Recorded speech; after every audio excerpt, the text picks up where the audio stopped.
वरना तो इस बार जेल में इतनी मतलब 5 दिन तक मुझे खाना तक नहीं दिया गया।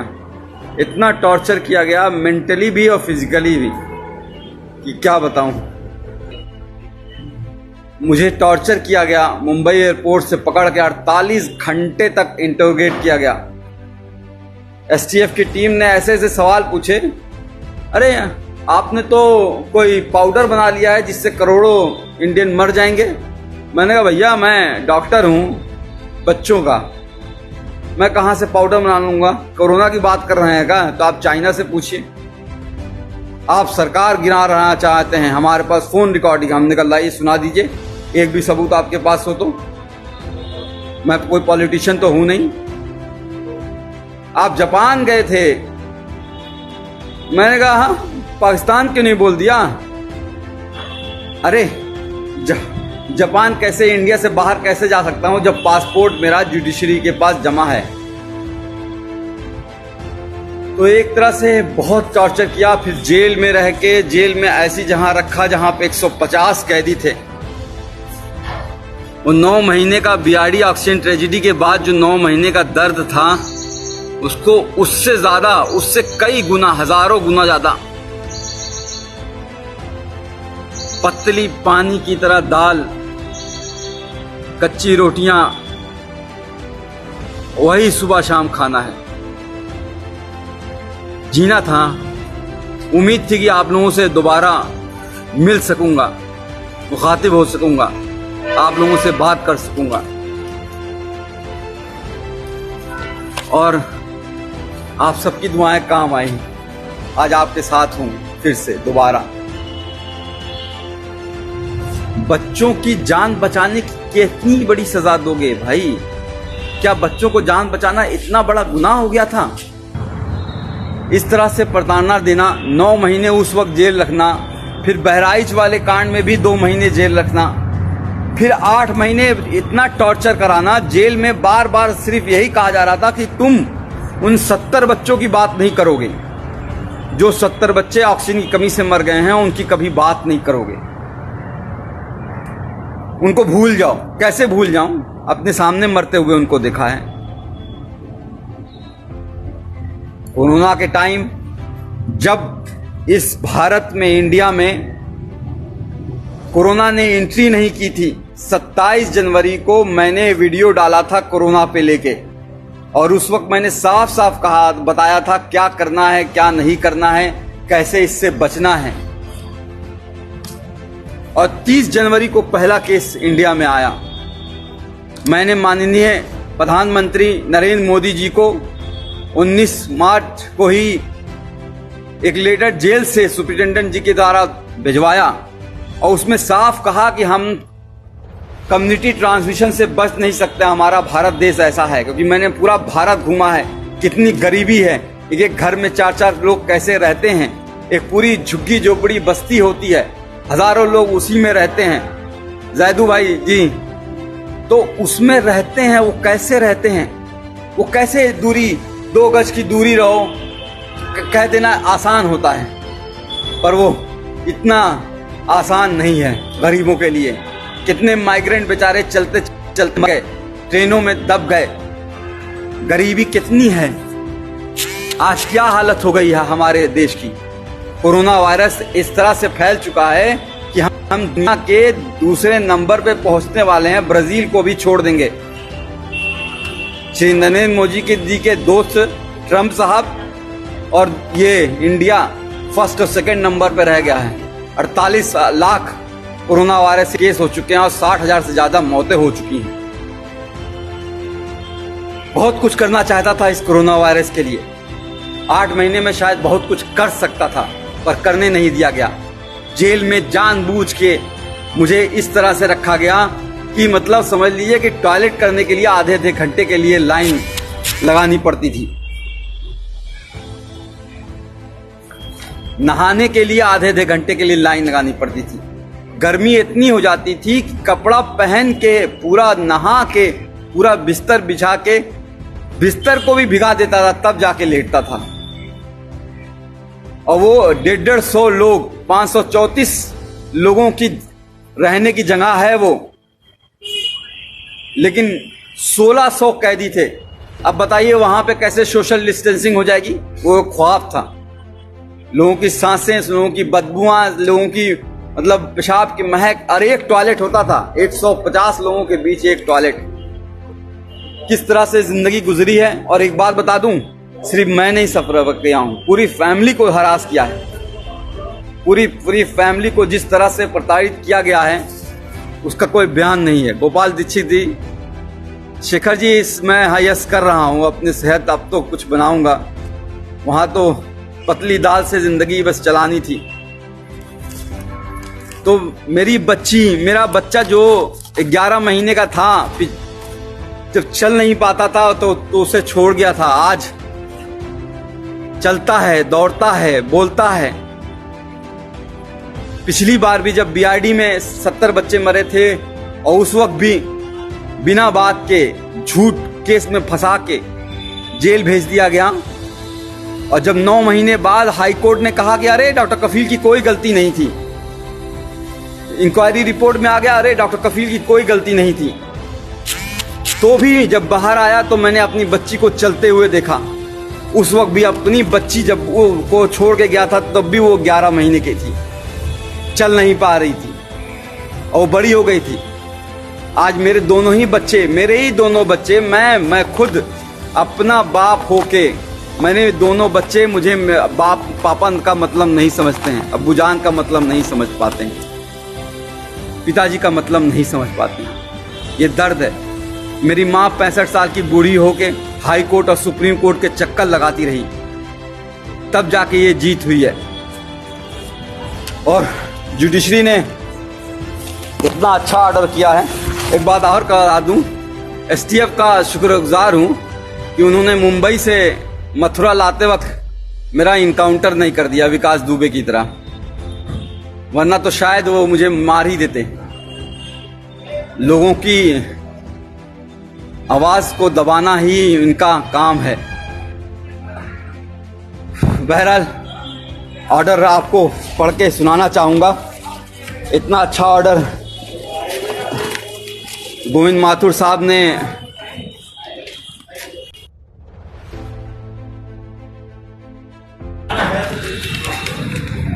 किया है। सुप्रीम कोर्ट का भी धन्यवाद करूंगा, वरना तो हाई कोर्ट में डेट पे डेट हर 14 दिन पे कैसे एक दिन कटेगा, एक घंटे कटेगा, ये सोचता था। कैसे वो टाइम आएगा जब वो मैं बाहर निकल पाऊंगा, कब मेरी जज मेरी कोई बात सुनेगा। इसलिए हम लोग सुप्रीम कोर्ट, मेरी माँ 65 साल की बूढ़ी माँ सुप्रीम कोर्ट गई और मैं सुप्रीम कोर्ट का शुक्रगुजार हूँ जो उसने कहा कि 15 दिन में फैसला सुनाओ। और मैं चीफ जस्टिस गोविंद माथुर जी का हाथ जोड़ के शुक्रगुजार हूँ जो इन्होंने इतना अच्छा ऑर्डर दिया 15 दिन के अंदर ही। इसमें साफ साफ लिखा है कि एमबीबीएस करने के बाद 2016 में मैंने ज्वाइन किया था, 2017 में घटना हुई थी। 1 साल का जूनियर था मैं, जूनियर मोस्ट डॉक्टर, और फिर भी उन बच्चों को बचाने के लिए जी जान लगा दी और उसके बावजूद उनको जेल भेज दिया गया। और ये नहीं, इसके अलावा नहीं, The petitioner and his other family member, including the detainee, were continuously harassed and victimized by the state authorities, including the district administration Gorakhpur, by several means. मेरे यानी कि मुझे ही नहीं, पूरी फैमिली को सरकार ने बुरी तरह से तोड़ना चाहा। मेरे भाई पे गोली मारी गई थी, आपको याद होगा शायद, वहाँ पे जहाँ पे चीफ मिनिस्टर खुद मौजूद रहते हैं 500 मीटर दूरी पर। आज 3 साल होने जा रहे हैं उस बात को, एक भी कोई गिरफ्तारी नहीं हुई, कोई चार्ज नहीं हुआ है। बहरहाल आते हैं हम एएमयू के जो लोग कहते हैं कि भाषण मैंने गलत दिया था उसके बारे में। कहते हैं कि मैंने भड़काऊ भाषण दिया था, कहते हैं कि मैंने 2 धर्मों के बीच, 2 रिलीजन के बीच एनमिटी, हेट्रेड, वायलेंस फैलाने की कोशिश की। पूरी स्पीच लिखी है उन्होंने, पूरी speech, the version of the speech, पूरी स्पीच लिखी है, एक एक लाइन लिखी है कि जो मैंने बोला है। और उसमें उन्होंने कहा है कि मैंने ऐसा कोई बात नहीं की थी जो कि किसी भी धर्म के बीच में नफरत फैलाए। मैंने बात की थी देश की अखंडता की, यूनिटी की, सद्भावना की। मैंने बात की थी एजुकेशन की, हेल्थ की, एम्प्लॉयमेंट की, इकोनॉमी की, रोड की, हाउसिंग की। मैंने बात की थी उन 70 बच्चों की जो बीआरडी में मर गए हैं। मैंने बात की नहीं उन 8 लाख बच्चों की जो इंडिया में मर गए थे उस साल। मैंने बात की थी कि हमारे 50% बच्चे कैसे कुपोषण का शिकार हैं। मैंने बात की थी कि इंडिया कैसे एड्स और HIV का हब बनता जा रहा है। मैंने बात की थी कि 72% ऑफ पॉपुलेशन हमारी अभी भी हेल्थ स्ट्रक्चर वहाँ पे है ही नहीं। आज हालत दिखाई दे रही है ना। आज कह रहे हैं हम इतना GDP खर्चा करेंगे, 1% GDP खर्चा होता था। एक गरीब को इलाज नहीं मिलता है और मर जाता है तो बेचारे कंधे पे लाद के लेके चले जाते हैं। उसके लिए लड़ रहा था, कैंप किया, पूरा इंडिया घूमा, 103 कैंप किए, 50,000 बच्चों को देखे, मुफ्त में दवाइयाँ दी। अकेले नहीं किया, बहुत से डॉक्टर्स, बहुत से लोग मेरे साथ शामिल थे, बहुत लोगों ने साथ दिया। पर हुआ क्या, उसको भी दबा दिया गया। इस कोरोना टाइम के मैं जब रियली काम कर सकता था, शायद कोई नई दवा खोज सकता था कोरोना के खिलाफ, शायद कोई नई वैक्सीन खोज सकता था, टीका खोज सकता था, उस वक्त जेल में डाला। बहरहाल बाहर आ गया हूँ, कोशिश करूंगा और फिर से मुख्यमंत्री योगी आदित्यनाथ जी से निवेदन करूंगा कि मुझे नौकरी पे वापस ले लें। 3 साल से सस्पेंड किए हुए हैं। कैसे जिंदगी चल रही है, कैसे फाइनेंशियल कंडीशन है, आपको बता नहीं सकता। सुप्रीम कोर्ट और हाई कोर्ट की फीस कैसे भरी गई है, बता नहीं सकता।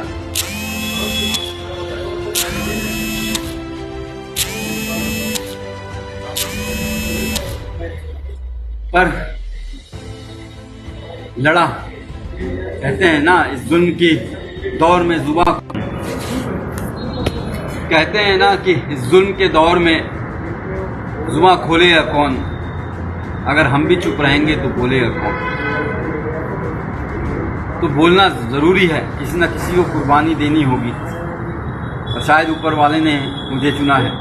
बहरहाल बाहर आ गया हूँ, कोशिश करूँगा कि सबसे पहले बिहार, असम, केरल, कर्नाटका, तमिलनाडु, जहाँ पे बाढ़ आई हुई है, बाढ़ से तो एक बहुत बड़ा नुकसान होता है। घर डूब जाते हैं, घर टूट जाते हैं, लोग बिखर जाते हैं। लेकिन सबसे ज़्यादा नुकसान तब होता है जब बाढ़ का पानी चला जाता है। पिछली बार हम लोग केरल और असम और बिहार में हम लोगों ने बहुत काम किया था और इस बार भी काम करना चाहूँगा, क्योंकि बाढ़ का पानी बीतने के बाद बहुत सी बीमारियां आती हैं, महामारी आती है, chikungunya, malaria, dengue, Kalra, skin disease, चमड़ी की बीमारियां, आंखों की बीमारियां, कान बहना बहुत होता है।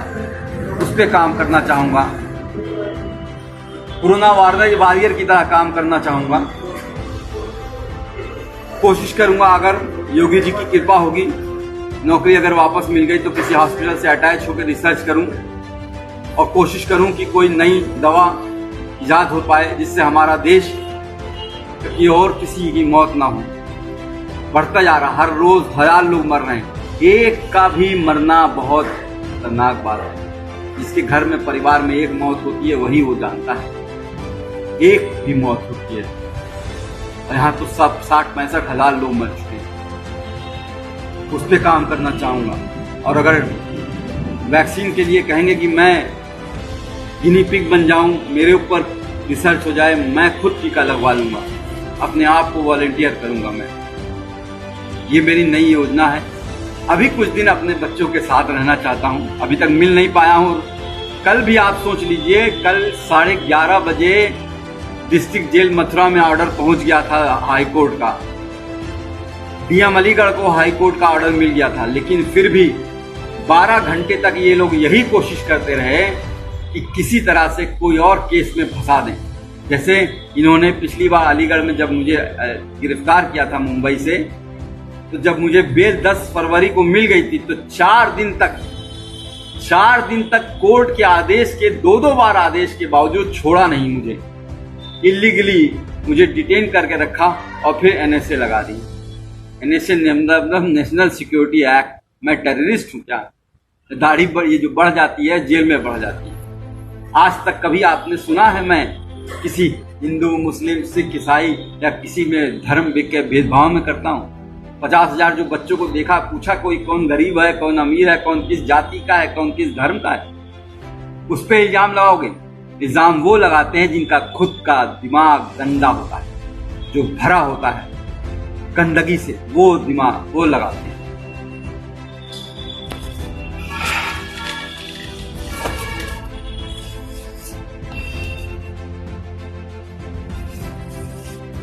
अभी यूपी से घर नहीं गया हूँ, गोरखपुर नहीं गया हूँ, क्योंकि लोग कह रहे हैं कि सरकार अब भी किसी न किसी केस में फंसाने की कोशिश कर रही है।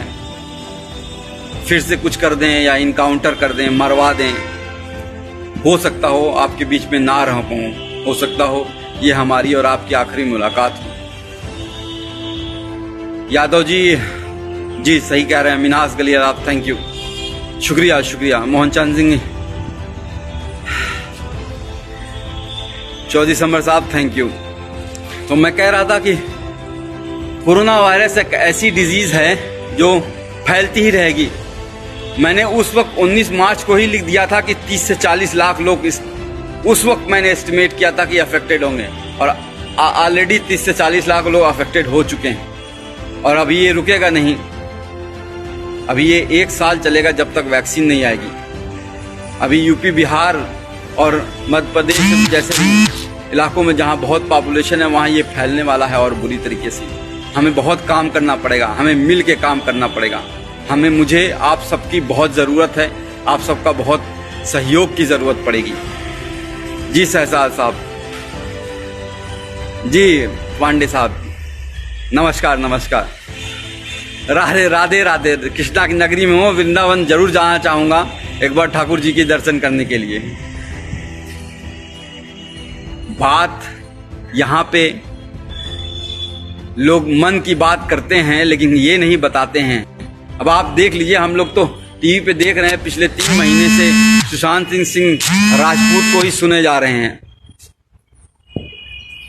भाई फोन नहीं करो, फोन करने के बाद वजह से बार बार पॉज हो जा रहा है।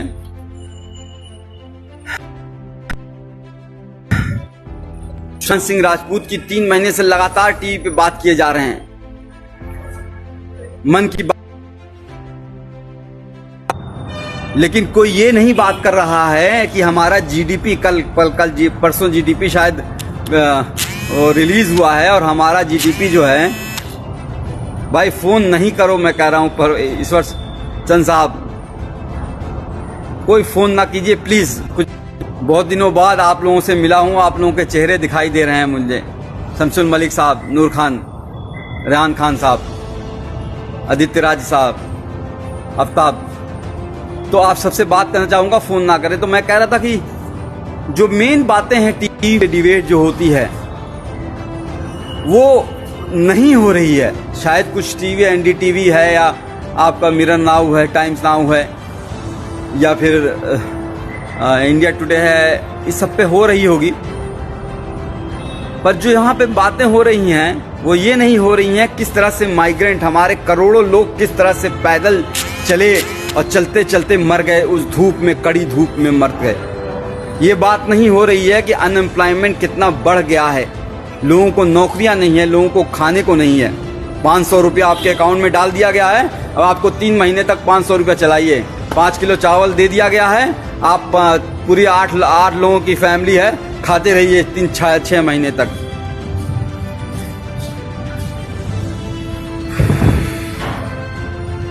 बात जो है रियल इशू पे होगी ही नहीं, एजुकेशन पे होगी ही नहीं, एम्प्लॉयमेंट पे होगी ही नहीं, हेल्थ पे होगी ही नहीं। हमारा जो कोई भी आप हॉस्पिटल देख लीजिए क्या हालत हो गई है। कोई भी सरकारी हॉस्पिटल में जाना नहीं चाहता है। आपने ध्यान दिया है, कोई भी बड़ा मंत्री, कोई भी बड़ा अधिकारी, कोई भी बड़ा जो है चीफ मिनिस्टर हो या कोई भी हेल्थ, मतलब मैं नाम नहीं लूंगा, सब लोग वेदांता में जाके इलाज करा रहे। वेदांता यानी कि नोएडा में करोड़ों रुपए का। इलाज करा रहे हैं, लेकिन कोई भी सरकारी हॉस्पिटल में नहीं जाना चाहता है। क्यों? क्योंकि सरकारी हॉस्पिटल की हालत खराब है। वहां गरीब जाएगा, गरीब मरेगा, और गरीब मरता है तो मर जाने दो, क्या फर्क पड़ता है। तो जो लोग ये सोचते हैं कि बार बार जेल में डाल के, मार के, पीट के, तोड़ के, यहां मारो, यहां मारो, यहां मारो, उल्टा पटला रात को डंडे से मारो, कान लाल कर दो एकदम पूरी तरह से, पैर पे मारो, करते रहो, ये एकदम तोड़ दो इसको, तो वो शायद नहीं जानते हैं कि एक बात सिखाई गई थी कि डरना नहीं है। I won't bend, I won't bend, मैं झुकूंगा नहीं। डरना आता नहीं हमें, चाहे जितना भी डरा लो। हर बार एक नई ताकत से उठेंगे, चाहे जितना भी झुका लो।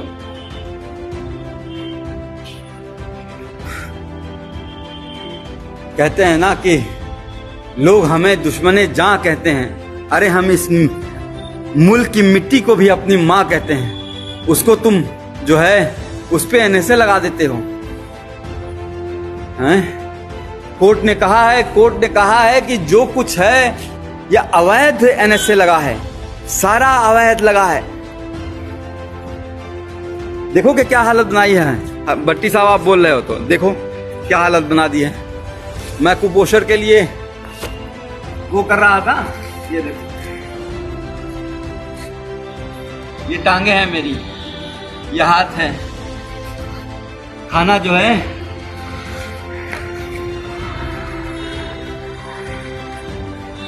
जिंदगी का, जो मैं खुद कुपोषण का बच्चों का इलाज किया करता था, आज खुद कुपोषित हो गया।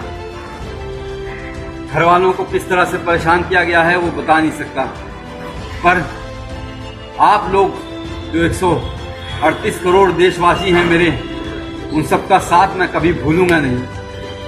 खासकर कुछ लोगों का जो लोग बहुत करीब थे, इंदिरा जयसिंह मैम, फुजैल अयूबी, इबाद साहब, मनोज सिंह, मनोज पांडे, मनीष सिंह एडवोकेट मनीष सिंह, दिलीप कुमार साहब, नजरुल इस्लाम साहब, और ऐसे बहुत से लोग हैं, बहुत से लोग, मीनाक्षी शुक्ला मैम,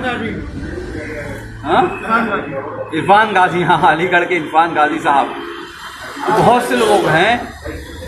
तो सबका नाम तो नहीं ले सकता मैं, बहुत से लोग हैं, 138 करोड़ लोग हैं, सबने बहुत मदद की है। सबका बहुत बहुत शुक्रिया। जल्दी बिहार आ रहा हूँ और जल्दी हम डॉक्टर कफील खान मिशन इस्माइल फाउंडेशन के तहत कैंप लगाएंगे, और इस बार एक बड़ी टीम बना के एक साथ कई जगह पे, असम, बिहार, तमिलनाडु, कर्नाटका, केरल, आंध्र प्रदेश, जहाँ जहाँ पे, मध्य प्रदेश, जहाँ जहाँ पे बाढ़ ने, पश्चिम बंगाल जहाँ पे तूफान आया हुआ है, अभी भी लोगों को घरों पे टूटे हुए पड़े हैं, हर जगह पे जाना चाहूँगा, पूरा देश जाना चाहूँगा, पूर्वांचल अपना, गोरखपुर अपना, उत्तर प्रदेश, हर जगह जाना चाहूँगा। पूरा भारत में टीम बना के हम इस बार एक बड़े लेवल पे कैंप करेंगे, और इसमें आप सबका बहुत सहयोग चाहिए। मयंक वर्मा साहब, आप कुछ लोगों से बातें कर लेता हूँ। मयंक वर्मा साहब सही कह रहे हैं, दाढ़ी का कल काट दूंगा, बच्चों का इंतजार कर रहा हूँ, बच्चे आ जाएं, एक बार उनसे मिल लूँ, उसके बाद मेरी गोटी वापस आ जाएगी। अवनीश चौहरा साहब, जी हाँ, बहुत मारा, फिजिकली और मेंटली बहुत टॉर्चर किया। फिजिकल में जो टॉर्चर होता है वो इस तरह से होता है कि शायद जख्म थोड़े भर जाते हैं, पर जो मेंटल टॉर्चर होता है वो बहुत दिनों तक रहता है, दिमाग खराब हो जाता है। इन 8 महीनों में देखिए किस तरह से झुर्रियाँ आ गई हैं, किस तरह से काले पड़ गया हूँ, किस तरह से जो है 10 साल बूढ़ा कर दिया है। जुबेर पीके साहब, बोलना ज़रूरी है, बोलेंगे नहीं तो कहते हैं कि बोलेंगे नहीं तो किसी को तो बोलना पड़ेगा, सब तो चुप हैं, किसी को तो बोलना पड़ेगा। जैदू साहब, आपने वहाँ से बैठ के, हाँ, इंडिया से बाहर गल्फ कंट्रीज में, यूएस से, यूके से, कनाडा से, स्विट्जरलैंड से बहुत से खत मेरे पास आया करते थे वहाँ पे जेल में, उन सबको बहुत बहुत शुक्रिया है।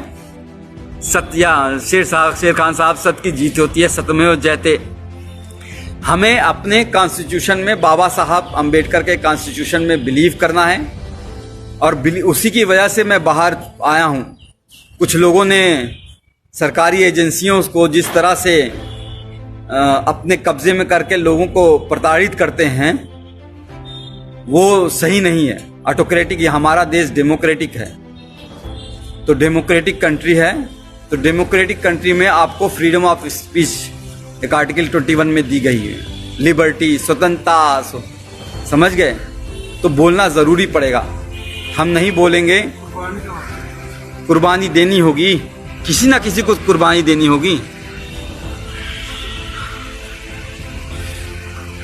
तुर्तमस शिरोम कुमार साहब, यस थैंक यू। शाइना मुजरबिया, सिद्धांशु कुमार, हाँ कुछ दिन एक्सरसाइज करूँगा और हेल्थ बनाऊँगा, क्योंकि ज़िंदा रहना है, आप लोगों के बीच रहना है और काम करते रहना है, तो हेल्थ पे भी ध्यान दूंगा। डेरिक गुजर, थैंक यू। या ज़रूर मैं करूँगा, हाँ थैंक यू। शुभान जमाल साहब, Mohammad Kalapatti from Dubai, all the best, thank you. मैंने कहा ना, गल्फ कंट्री से बहुत प्यार आया, बहुत मिला है। केरल के लोगों ने बहुत सहयोग किया हुआ है, पूरा साउथ ने, पूरा नॉर्थ ने, पूरा सेंट्रल ने, बिहार के लोगों ने जिस तरह से आंदोलन चलाया, पश्चिम बंगाल में जिस तरह से आंदोलन चला, आसाम में जिस तरह से आंदोलन चला। अब अभी हमारे कई भाई अभी बहुत जेल में हैं, उनके लिए हमें आवाज़ उठानी पड़ेगी। मैं बच्चों के साथ नहीं हूँ, चूँकि कल रात में पुलिस की घेराबंदी हो रही थी और कुछ और बातें हो रही थी जिसको हम डिस्कस नहीं कर सकते हैं, तो इस वजह से अभी बच्चे मेरे पास पहुँचे नहीं हैं।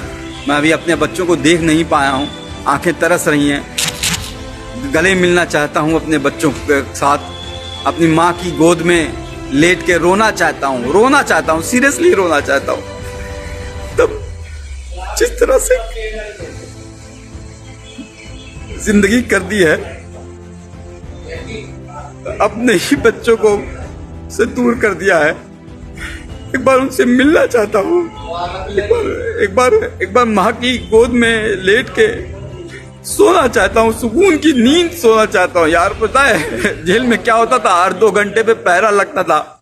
हाँ साहब, भी 146 कैदी नसर नमहबंदी सकुशल हैं, 6 बजे सुबह, 5 बजे सुबह लाइन लगाओ, परेड लगाओ। 8 महीने तो मैंने अभी 4 पन्ने के लेटर में शायद लिखी है, आप लोग को शायद मिलना होगा। चंद मित्रा साहब, थैंक यू। मुदस्सी साहब, बुशरा, दीपक जादव, अमजद, पंडित जी, तैयब खान, रोहित, शुभम, जयप्रकाश चाचा, ब्रिजेश सिंह की बड़ी याद आई जो गोरखपुर में थे, योगेश सिंह जी, सब आप लोग का बहुत बहुत धन्यवाद है। कुछ और पूछना चाहेंगे कि फिर मिलेंगे? बहुत बहुत शुक्रिया आप सबका। आजम खां, आपको भी फूल, गुलाब का फूल। आप एक बात लास्ट में बस यही कहना चाहूँगा कि आप सबकी वजह से ही, आप सबकी, मेरी फैमिली तो दौड़ी, मेरी माँ, बूढ़ी माँ, लोअर कोर्ट से लेके, मतलब अलीगढ़ कोर्ट से लेके इलाहाबाद कोर्ट और फिर दिल्ली, इस कोरोना वायरस के टाइम में 65 साल की उम्र में घूम रही थी, एक वकील के पास से दूसरे वकील के पास, पैर पकड़ के रो रही थी कि किस तरह से मैं बाहर आ जाऊं। तो उनका तो है ही योगदान, भाई बहनों का तो योगदान है ही, आप सबका ही बहुत बहुत योगदान है। आप सबके बिना शायद, जो ट्विटर में मैंने सुना 12 लाख लोग एक बात में हो गए। ट्विटर अकाउंट मेरा बैन किया हुआ है, डॉक्टर DRKFEEL खान करके है, उसको बैन किया हुआ। उसके लिए आवाज़ आपको उठानी पड़ेगी। ट्विटर अकाउंट क्यों बैन किया है, ऐसा क्या कर दिया था? अब तो हाई कोर्ट का ऑर्डर आ गया जिसमें बार साफ साफ कहा गया है कि जी सन्नी प्रजाति से कि ये इलीगल था। Justice prevail, yes. Amit Sohail साहब, मोहम्मद गयूर कहिशी, दिनेश कुमार यादव जी, कुछ दिन अपने परिवार के साथ रहिएगा। मीडिया से दूर रहूंगा, जी जी जी जी, जरूर जरूर। राकेश चौधरी साहब thank you, Adil thank you, आप सबका बहुत बहुत शुक्रिया। बस अपनी फैमिली का इंतज़ार कर रहा हूँ, शायद कुछ घंटों में उनसे मिलूँगा और कुछ दिनों में ही आपके सामने नए जोश के साथ फिर से सामने आऊँगा आपके साथ।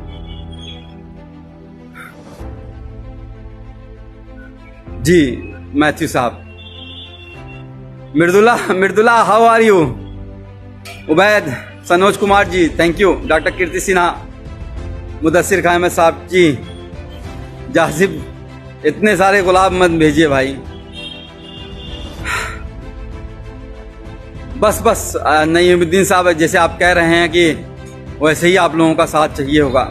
हम लोगों को जो मेन बेसिक इश्यू है, रोटी कपड़ा मकान और स्वास्थ्य और नौकरी और शिक्षा की बात करनी है, उस पे ही हम लोगों को काम करना है कि हर गरीब को, 138 करोड़ भारतीयों को, देशवासियों को उनका अधिकार मिले। चाइना जो है घुसा जा रहा है देश के अंदर, इस तरह से नहीं। हमारे सैनिक पाकिस्तान के सरहदों पे मारे जा रहे हैं रोज, उस तरह से नहीं। सबको मुंह तोड़ जवाब देना है।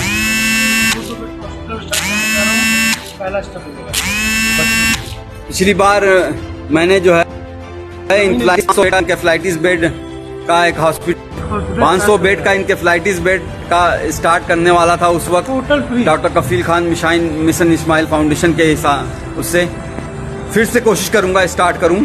और जहां पे हीरू यादव लश्कर साहब, फिर से स्टार्ट करूंगा और कोशिश करूंगा कि जमीन जल्द से जल्द ले लूं और हर गरीब का वहां पे फ्री इलाज हो, वैसे ही जैसे बड़े बड़े हॉस्पिटल में नोएडा में और गुड़गांव में और दिल्ली में और अहमदाबाद और कोलकाता और में होता है, फ्री में। मतलब कंसल्टेशन से लेके हर चीज, दवाई और खाना और रहना सब कुछ फ्री होगा, आना जाना तक फ्री करेंगे इंशाल्लाह।